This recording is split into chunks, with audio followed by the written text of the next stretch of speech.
Ngajaknya adalah kepada Allah, bukan kepada organisasi, bukan kepada diri, bukan agar organisasi supaya dia bergabung, tidak.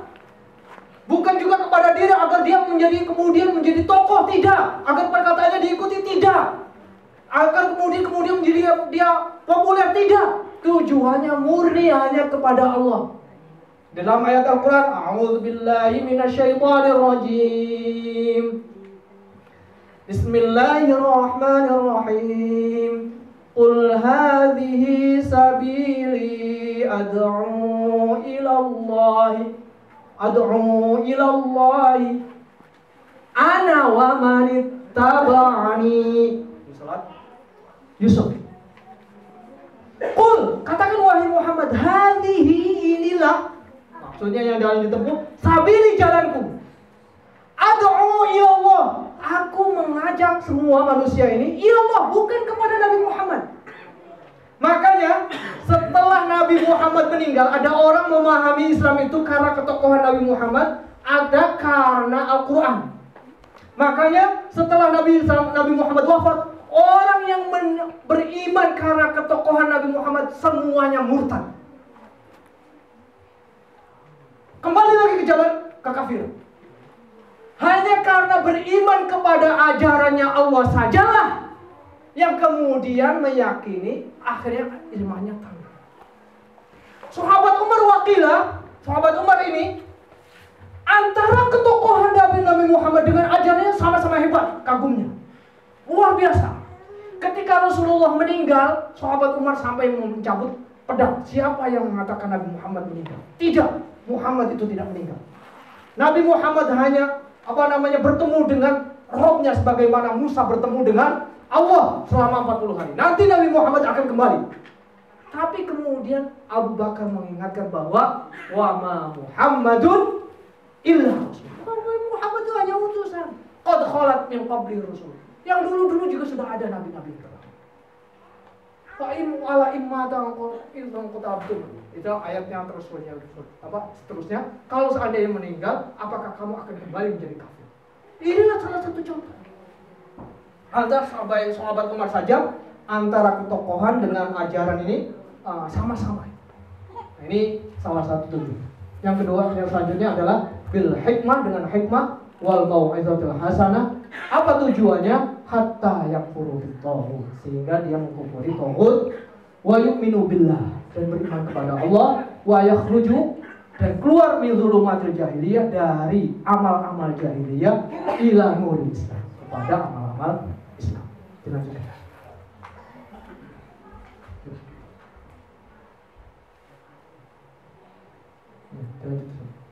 Ini mengenai bagaimana dakwah.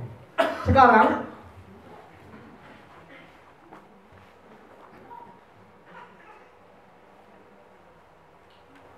bagaimana? Ini kita tahu bahwa dakwah adalah tanggung jawab kita. Dalam ayat Al-Quran bahkan hukumnya wajib. Wal takum minkum, tadi dibacakan oleh Qori. Mas Rian mengatakan melantunkan surat Ali Imran ayat 102. Dalam surat Ali Imran 105 disebutkan firman Allah, A'udzubillahi minasyaitonirrajim. Wal takum minkum ummatun yad'una ilal khair wa ya'muruna bil ma'rufi wa yanhauna 'anil munkar wa yu'minuna billah. Jadi wal takum minkum, dan hendaklah ada. Dr. Yusuf Qaradawi mengartikan kata minkum. Dr. Yusuf Qaradawi mengatakan kalau minkum itu adalah berbicaranya kepada manusia, wal takum minkum, dan hendaklah ada di antara kamu, kamunya adalah manusia, maka dakwah ini adalah hukumnya wajib bagi umat Islam. Berarti minkum di situ adalah min lil ba'd. Jadi ada kul min ba'd. Jadi ada faidah huruf lafaz min sebagian, lafaz min dari, itu lafaznya dari sebagian maksudnya, adalah sebagian dari manusia. Artinya apa? Umat Islam. Hendaklah di dalam umat Islam, maksudnya di dalam manusia itu ada sekelompok orang yang beramal ma'ruf nahi munkar. Artinya apa? Umat Islam itu hukumnya wajib nahi munkar, amal ma'ruf dan nahi munkar. Kalau minkum itu adalah orang mukmin, orang Islam, maka hendaklah ada orang yang aktif, sekelompok orang yang aktif, yang kemudian mempelopori menjadi sarana untuk dakwah amal ma'ruf nahi munkar. Kalau lafaz minkumnya itu, kumnya adalah umat Islam. Sehingga kalau minkumnya, kumnya adalah lafaz umat Islam, lafaznya jatuhnya adalah fardu kifayah. Jadi apa? Kalau dari satu kelompok kota tidak ada yang amal ma'ruf nahi munkar, maka semuanya dosa. Kalau yang tadi, kalau minkumnya adalah manusia, maka kalau kita semuanya adalah dianggap manusia, umat Islam harus amal ma'ruf nahi munkar, maka kita semuanya dosa. Tapi kalau minkumnya adalah dari umat Islam, kumnya adalah umat Islam, maka menjadi fardu kifayah. Jadi gimana? Ini ditegaskan tapi di dalam hadis, marro'a minkum munkar, barang siapa yang melihat kemungkaran, jadi individu. Kalau Imam Az-Zamakhsyari, Ibnu Katsir, Imam Maturidi dan lain sebagainya mengatakan minkum itu adalah dari manusia. Sehingga apa? Dakwah itu wajib kepada setiap umat Islam. Kadang kita salah kan memahami Nabi dan Rasul. Sekarang perbedaan Nabi dan Rasul kira-kira apa namanya? Yang ada di benak kita. Nabi itu adalah yang dipilih oleh Allah untuk umat tertentu. Kalau Rasul, adanya lagi, ada katanya Rasul untuk seluruh umat manusia, Nabi umat tertentu. Ada lagi, Nabi untuk dirinya sendiri, Rasul untuk umat. Ada lagi, Nabi dan Rasul. Kadang definisi kita di SMA itu keliru kadang. Nabi dan Rasul adalah seorang laki-laki yang dipilih oleh Allah, diangkat oleh Allah. Dia maksum. Rajulun yukhtassu bihallah, rajulun yang dipilih oleh Allah birisalatihi, dengan risalahnya. Hanya bedanya nih, Nabi ini sama diperintahkan untuk dakwah juga. Rasul sama diperintahkan untuk dakwah juga. Bedanya, kalau Rasul itu mendapat tambahan risalah, kalau Nabi itu hanya melaksanakan risalah Rasul-Rasul sebelumnya.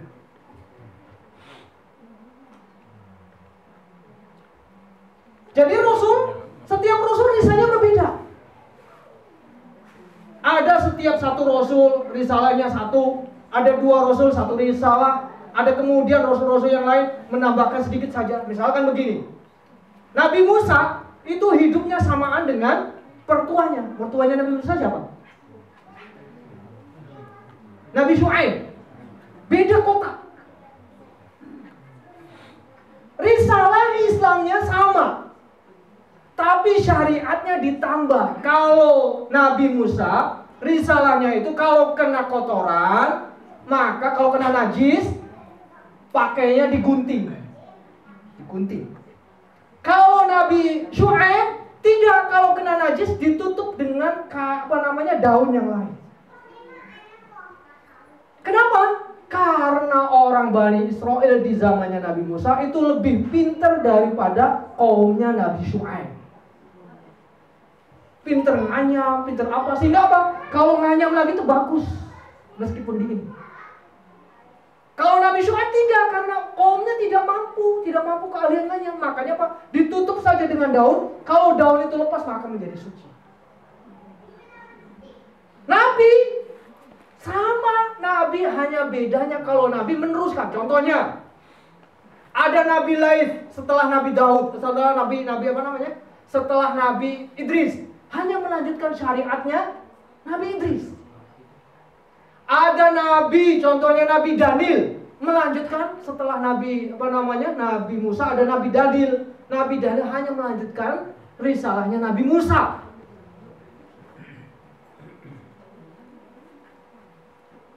Bagaimana dengan Nabi Khidir? Setelah Nabi Muhammad menjadi nabi, maka tidak ada nabi lagi. Ulama sepakat ketika Nabi Khidir itu mungkin masih hidup atau apa gitu, tapi ulama sepakat kalau seandainya hidup, Nabi Khidir kenabiannya sudah dicabut dan ikut dengan Nabi Muhammad. Bahkan ketika Nabi Isa nanti datang, statusnya bukan sebagai nabi, tapi sebagai pengikut Nabi Muhammad. Jadi apa bedanya tadi?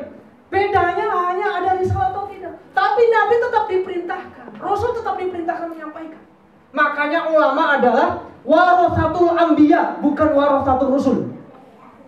Pewaris para nabi. Artinya apa? Tidak bikin ajaran-ajaran baru, hanya menyampaikan apa yang disampaikan oleh Nabi Muhammad. Nah demikianlah sebetulnya kita, kalau kita mendakwahkan dan sebagainya, adalah kita mengikuti jejak para nabi dan para rasul.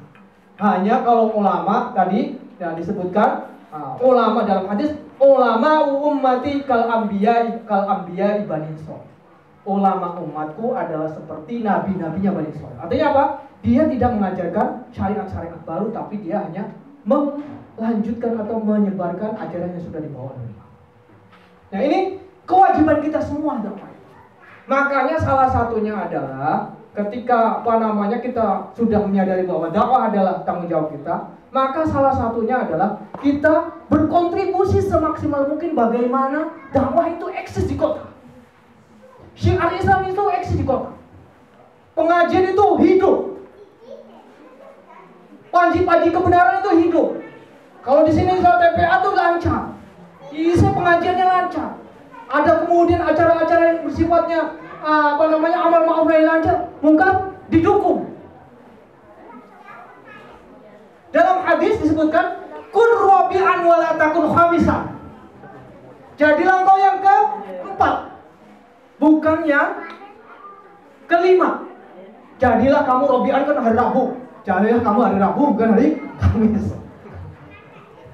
Rabi'an maksudnya jadilah kamu yang keempat, bukan jadi yang kelima. Apa yang keempat itu?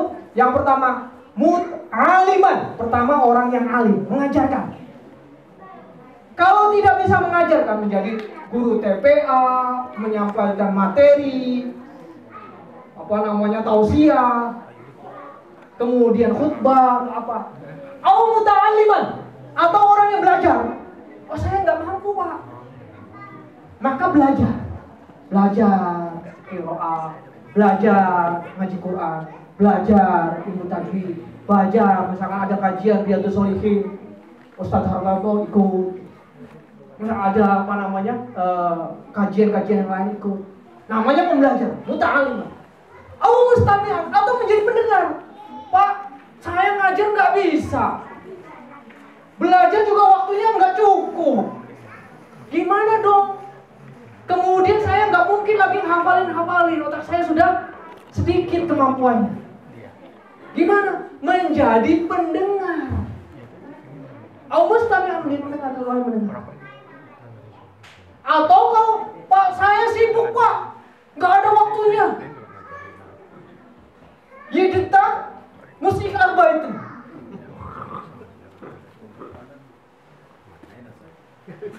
Wochenende musik kochen.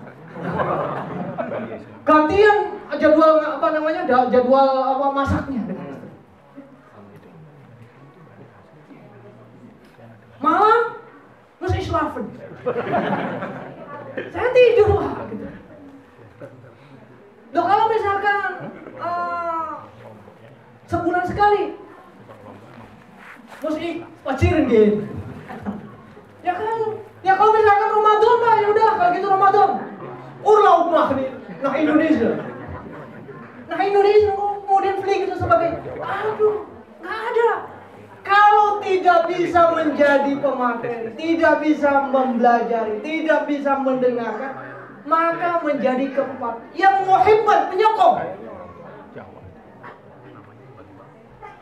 Ini kita harus malu loh. makhluk Allah yang lain saja mengingatkan para orang-orang lain untuk berbuat kebaikan. Misalnya gini, ada orang, kan kita kalau misalkan di Indonesia sholat subuh itu dibangunkan oleh makhluk Allah. Ada jam 4 ya, jam 4 itu, maka mulung bebek dulu bilang jam 4. Mengingatkan, dia akan maukan jam 4. Kemudian jam 4.15 gantian, suangnya, bebeknya, nah bukan suang ini, apa namanya, mentok, ayolah. Jam 4:30 baru ayam, sudah subuh. Bahkan ayam itu bukan hanya mengingatkan, bahkan dia tahu beduk, duk, sudah subuh. Makhluk Allah saja mengingatkan loh. Makanya kita menjadi orang yang muhibbah, mendukung. Ada orang, kemudian dia beli pacul. Kalau di apa namanya, di desa itu beli pacul. Dia punya pacul baru, cangkul baru. Tiba-tiba tetangganya bilang, Pak Ismail, Assalamualaikum. Waalaikumsalam. Siapa itu? Saya Pak Ismail. Siapa? Ini Dedi, masuk Dedi. Ya kenapa? Pak Ismail, ini apa namanya, tempat belakang saya itu bergenang airnya, mau pinjam cangkul. Loh, tahu dari mana cangkul? Dalam hatinya, kurang ajar ini. Saya beli baru sepatu apa namanya, cangkul baru langsung tahu gitu loh. Kan gitu kan? Aduh, kurang ajar ini, kok dia tahu. Ya sudah, karena sudah tanya, ya sudah sana bawa, pinjam. Dipinjam, pakai, kadang juga kembalikannya sudah kotor, kadang yang minjem juga salah sih. Yang minjem kemudian nggak hati-hati, akhirnya udah rusak baru dikembalikan. Tapi ada orang yang tanya, Pak Ismail, ya kenapa? Siapa itu? Dedi, Pak Ismail, masuk. Mau kenapa? Mau pinjam cangkul? Oh iya, silakan cangkulnya baru. Akhirnya apa? Pinjam cangkulnya baru. Akhirnya kemana? Cangkulnya dari si Dedi pinjam lagi oleh Pak Robert pinjam lagi. Akhirnya ketika tanya, Dedi, mana cangkulnya? Kemarin dipinjam Pak Robert, mana? Kemarin pinjam sama Pak Ibrahim, pinjam lagi terus. Akhirnya dia nggak tahu cangkulnya di mana. Kalau nanti berpisah di hadapan Allah, bisa jadi cangkul itu ketika Pak Ismail meninggal, cangkul akan berkata, wahai Pak Ismail, bolehlah kita berpisah di dunia ini, tidak mengapa. Nanti kelak di akhirat kita bertemu. Bukan berarti hadap Allah membawa cangkul, tidak gitu. Artinya apa? Amalan cangkul ini akan mengikuti dia. Nah ini juga kalau kita meramaikan pengajian. Apapun kemudian diberikan, kemudian pinjam tikernya ada pengajian ini, pinjam semacam itu. Kelak tiker itu akan berbicara kepada Allah meskipun kita meninggal. Amalan-amalannya akan ikut bersama dengan orang. Kadang ada juga yang ada orang doa kepada Allah, ya Allah, saya sholat kencang sekali, ya Allah, kenapa? Ya Allah, saya minta, ya Allah, minta mobil, ya Allah, minta mobil Toyota. Oleh Allah dikasih BMW. Akhirnya apa? Wah, karena dia rajin beribadah, kemudian karena dia rajin, kemudian akhirnya Allah beri dia BMW. Tapi ada gara-garanya. Ketika diberi BMW, lupa dia pada pemberi. Padahal di hatinya, ya Allah, kalau saya dikasih mobil, ya Allah, saya mau kenceng ibadahnya, ya Allah. Saya mau ngaji rajin ibadahnya, ya Allah. Saya mau datang pengajian Isya lebih awal datangnya, ya Allah. Kalau saya ada pengajian di masjid, saya mau jemput yang lain. Ketua Isya-nya saya jemput, ya Allah.